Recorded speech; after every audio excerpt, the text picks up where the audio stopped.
Je ne voudrais pas être indiscret, mais voici l'histoire d'un marchand de postiches qui ne manquait vraiment pas de toupet.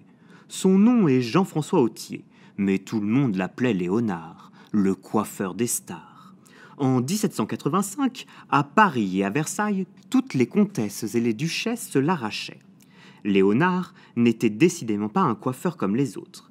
Il considérait ses perruques comme de véritables œuvres d'art, d'étonnantes tours de pisse capillaires, parfois hautes d'1 ou 2 pieds, qui étaient composées de cheveux, bien sûr, mais aussi d'objets hétéroclites, choux, oiseaux, pommes, jouets d'enfants, pinceaux, et que sais-je encore. Un jour, 2 de ses plus fidèles clientes, la duchesse de Luynes et madame de Matignon, se présentèrent devant Marie-Antoinette avec ses délirantes chevelures.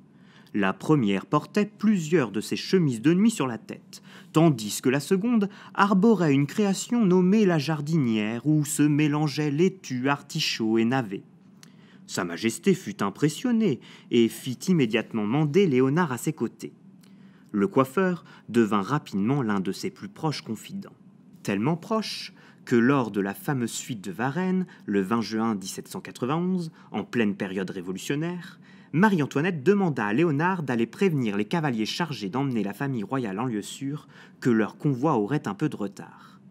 Une mission beaucoup trop importante et stressante pour le frivole coiffeur qui, pris de panique et surtout de folie, assura au régiment que ses altesses n'arriveraient que le lendemain. Puis il s'en alla d'un pas plus léger dans une auberge pour se restaurer.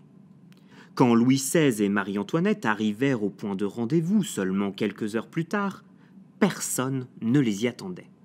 Croyant bien faire, ils patientèrent, mais les révolutionnaires les rattrapèrent. La suite, on la connaît. Le 16 octobre 1793, Marie-Antoinette montait sur l'échafaud. Ses derniers mots furent pour son bourreau. « Excusez-moi, dit-elle après lui avoir marché sur les pieds. Puis, quick, cette coupe-là a été gratuite. »